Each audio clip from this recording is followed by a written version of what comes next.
So to start, can you tell me a little bit about what inspired the story? Of course. I think I said this a little bit last night. My writing partner and I are always, we always love stories that start with something great and beautiful and happy and then become terrible or distorted. And so that was really that core idea, and how something that's very familiar can be unfamiliar, was the beginning of it. And we wanted to make a small, contained, grounded story, and so that's how we kind of found our way to a couple just married, so kind of the pinnacle of where you can be in a relationship with someone else, and then. And then why a honeymoon? Can you relate to that in any respect? I don't know if you're married or not. No, I'm not. And it's interesting. I think it's okay that I'm not married because it's a honeymoon, because it's so early in the marriage. I don't have to deal with all of what happens when you've been with that person with this social construct, making your relationship for years and years. This was really, I think the honeymoon is a really organic place where, I don't know if organic's the right word, but the idea that, again, it's kind of a new thing. You've ostensibly been with this person for a while. You think you know them. You think that you guys are on the same page for everything. And then you get to the honeymoon, and it's supposed to be this protected space. The honeymoon exists as a construct outside of regular time. It's just you and this other person for a limited amount of time, and I think that's what it was then. And now, how about working with that core concept and that core idea, and then expanding it from there? Building your characters. Why go with these two people? Why put them out there? I think that I don't know exactly how we came to really uncover Paul and B. It was certainly, I think the most interesting decision that we made is making it B. That's the one that was kind of, I say abducted, even though she really wasn't, but her inner self was abducted by these aliens. And not Paul, and what that meant for the point of view of the movie, because it's strongly through Paul's point of view, even though all these things are happening to her. And I don't really know what made that decision. I think maybe therapy would bring that up for me, but I think that there's a weird gender thing happening that she's the one that becomes empty inside. She turns into a monster. So that makes sense. I don't know if I'm talking around your question there, but there's. I get it. There you go. And now, this does have almost an out of this world component. Did you ever break down the mythology and the rules to that kind of world? Because what we get is vague, and that kind of makes it scarier than had you laid everything out. But what about for your own head? Definitely. One of the most important part of the process was we made a really extensive lookbook, and that kind of went through every single thing in it, and what are these dark figures? Why did they do this? What is their plan next? What are they actually putting inside of her? What is the process that her body is going through?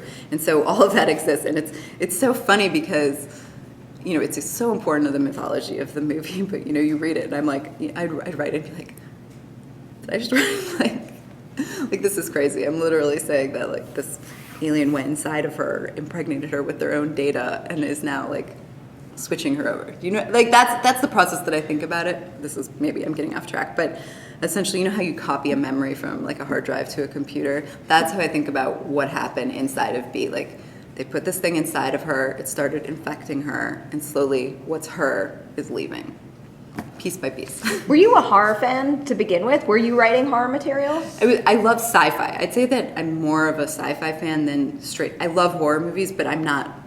You can't. You could quiz me on horror movies, and there'd be lots of holes in my kind of knowledge of it. But so I would say more sci-fi is the main thing, and then the horror elements. I don't realize that it's that horrific. Is the weird thing it catches me off guard. Someone pulls something. I know it's I know, and I don't know if it's because I've been close to it for so long, but I kind of. The shock value of it wore off because I've seen it so many times. Actually, speaking of that, when you're on set, how do you kind of get yourself into that beat? Because so much of horror is kind of reliant on editing and music and making things look scary that are not scary on set. Well, the lucky thing that we had is that scene particularly was, I think, a 12-page scene, and we shot it over, I think the actual final edit of it is 8 minutes, which is really long. It's the longest scene by far in the movie. We shot it over 2 nights. And so the energy of being in the same scene, in the same bedroom for that whole time, it got to everyone. It was just very intense. And there's blood everywhere. You know what I mean? Like the whole continuity of it, just maintaining that. I think all of those outside elements kind of made everyone feel like they were going a little intense, and that helps the energy of the scene. And especially our special effects makeup artist, Christopher Nelson. He's amazing, by the way. He's also an actor. He played the groom in Kill Bill 2. You've got to look him up. Unbelievable. But so he created the proboscis is what I call it, the cord that came out of her, and it just looked amazing. Like it looked amazing on set, which is rare, as you're saying. And again, it was also Kyle's lighting. Kyle's my DP, and so the combination of their talents, doing practical effects was really important to us, and I think that helped. How big was the group you worked with? I think I'm going to say a number, and then it's going to be completely wrong. I think it was like around 40. Oh wow! It was a big crew. And where'd you shoot? In North Carolina. And how'd you find that house? Because it's kind of perfect. It is perfect.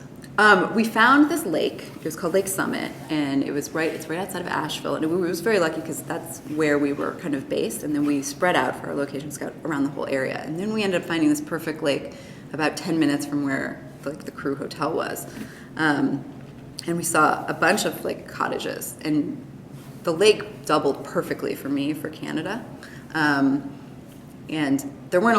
I looked at other lakes that weren't like that. So this one was awesome. We at one point thought we were going to have a completely different location, and that ended up falling through about 3 weeks out. And so we had seen this other cottage, and it was a bit daunting production-wise because the space was smaller. It had drop-offs outside which would make it difficult lighting from outside, things like that. And but it ended up being the best. Everything about it, the character, it's a character in itself. How was it approaching the owners of that cabin and explaining what you wanted to do with their home? Well, I don't know how much we explained to them. No, they actually, it was kind of also a vacation home for the family, and they lived on the property, but way further back. There's a lot of land there, so it was, and I think they stopped by once, but Chris, my production designer, was setting everything, but after that they didn't show up, so I don't know. Have they seen the film? I don't think so, not yet. It's kind of always fun, seeing your house in that kind of context. And they changed a lot inside. The bones of the house are obviously the wood everywhere. The ceilings go like this. I don't know if you can tell so much, but everything it's tilting. So it was very disorienting being in the actual space because the floors were off kilter, the ceilings were tilted. It was really. I was very lucky to find that. What kind of tools do you like to go into your shoot with? Did you have an extensive shot list, storyboards, and all that? I didn't have storyboards. I'm not an artist. I might get like little stick drawings. I had a pretty extensive shot list. Again, my DP Kyle is a good friend of mine. I've known him for years, and so that was really lucky because we were able to spend a lot of time in pre-production, even before we arrived in North Carolina, working together, and. Yeah, it was important to, a lot of the movie's handheld, but it's very kind of planned out in the different shots and stuff. Did the switch in locations last minute kind of rattle you and make you have to reassess? I mean, certainly switching, the shot list was made without a location to begin with. So it was more this is what we need to evoke in the scene. And then the exciting part is actually getting your location and saying, okay, now this size room is going to make us change completely. We have to do this instead. So listen, now I'm saying it was exciting. It was a little stressful then, but I think that's the fun part of making a movie is you get on set and then it's shit's changing. When did you actually realize you were going to get to make this? Because it's one thing to finish a script and say, hey, I'm going to make this movie. Yeah. But then I think there might be that point where it's this just happened and that makes it a reality. We're going to go do it. I don't know. The one thing is that we really did, when we started writing the script, I made the decision, I'm going to make a movie. And that, I think I mentioned last night, I don't know if you were around, but tiny furniture and monsters were really important to me. And because it just reminded me, what are you doing? You're just writing in this vacuum. At the end of the day, you have a script, but I love movies. I don't love scripts. And so when we started Honeymoon, it was really this is going to be a movie. Maybe it's going to be this small, or maybe it's going to be a little bigger. Maybe it's going to be really big. We didn't know. But I think when Rose came on board, we cast her first before Harry. That was the moment of, whoa, we're really making this. Like, this is going to happen. And that was 8 months out, 9 months out. How'd that happen? Where'd that fall in line with Game of Thrones? Because that's like quite the boost for you. It's great. So I had read the Game of Thrones book. I loved Ygritte. She's one of my favorite characters in the book. And I kind of knew what her character trajectory was. And I thought Rose embodied her just perfectly. So I think it was after season 2. I think she had shot season 2. I think that's right, because we shot and then, or maybe it was season 2 or season 3. We're in season 3 right now? Season 3? Season 4 is about to start. Season 4 is about to start. So she filmed season 4 right after we shot. So whatever. Incidental. But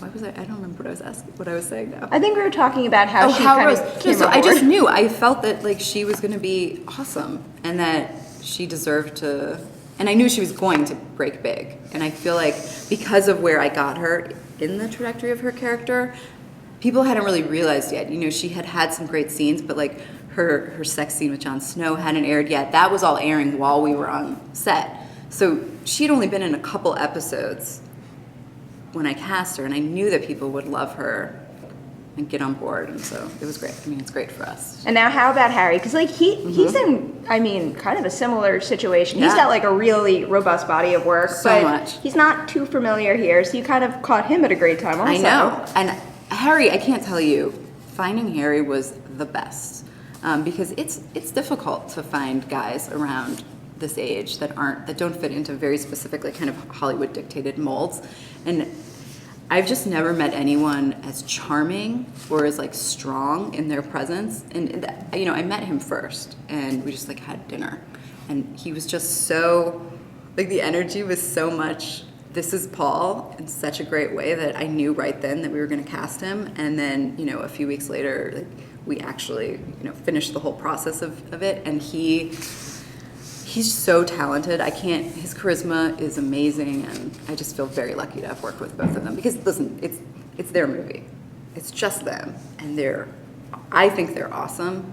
So How do you make the play to go after people like that when you're a first-time director? Do you just kind of like reach out to their agents and keep your fingers crossed? yeah, you know, I had my 2 producers, Patrick and Esme, are amazing. I met Patrick. I used to work at a production company for my day job, and he was running that company. And then he left, became an independent producer. And so he had an amazing, like, kind of industry connections. And he was able to say, hey, we're making this indie movie. We want to send the script. And I'm going to be honest with you. When we sent the script to Rose, I was like, this is a long shot.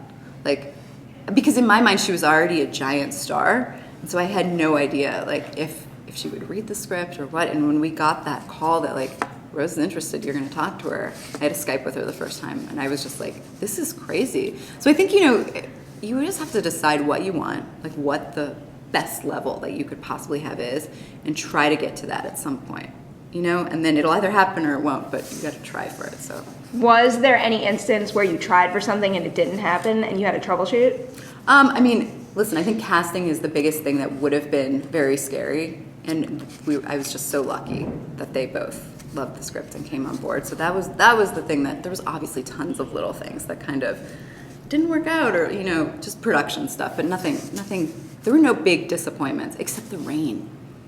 The rain was terrible. I was wondering, because there's quite a few shots out on that lake in this gorgeous weather, so I can imagine. Oh my God, it was bad. You know, spring in North Carolina, I think it's wet generally, but not like this. So it was like second week of production, and the rain started. And we're inside the cabin still, we're shooting interiors, it was fine. And then it like gets worse and worse, and the lightning and the thunder start. My AD, you could tell, was starting to like sweat a little, starts juggling around things. And then it was just, I mean, the whole lake level rose. It flooded our dock, like by like a couple feet. I was staying on the lake. My whole yard got flooded. It was crazy. And so we had, we just kept pushing our exterior cottage scenes, like daytime stuff, kept pushing. So I was, in my mind, thinking, I'm talking to Phil. He was on set for a week, and then he had to go back to LA, and I'm like talking to Phil at night. I'm like, we may have to like think about what it is when we have to like write a scene where it's like, shit, this rain just got really bad. And I feel like that's an appropriate thing for a horror movie, though. Just yeah, no, always it is, rain in but the third act. that's what I was kind of hoping to avoid. But I was like, you know what? Maybe we can just do it. It'll be fine. And the rain stopped. It did stop, and we shot this night that everyone got on set at 6 o'clock at night. We shot all through the night, and then went until like 1 o'clock the next day, and got the rest of our daytime extras. I know that was hard times. How about shooting on that lake? Because I've produced movies, and I can tell you that it would kind of give me a heart attack taking a camera out there, and handheld nonetheless. Yeah, I mean, listen, my key grip, Jose, was awesome, and we owe the movie to Jose largely because all of our lake work, he was in the water in his wetsuit. Like, we gave him this wetsuit, and then he went in the water, and he didn't come out until 5 days later. I'm not kidding you. And was it as cold as the characters implied? Freezing. It was so cold. He was moving. I was like, how is he in this amazing of shape? But I later learned that he had like a little floaty between his legs. But he was in there the whole time. He made this amazing rig that came off of our camera boat. So we had the camera on bungees a lot of times. I mean, Kyle probably wanted to kill me again. I mean, it was tough. I think that my ignorance was bliss going into the boating stuff, honestly. I mean, it was really, really intense, so. And now, just to wrap up, can you tell me a little bit about how it feels to be the only female filmmaker in the horror program this year? It feels amazing, and that said, I hope that this is the last year that I'm the only woman in the horror section, so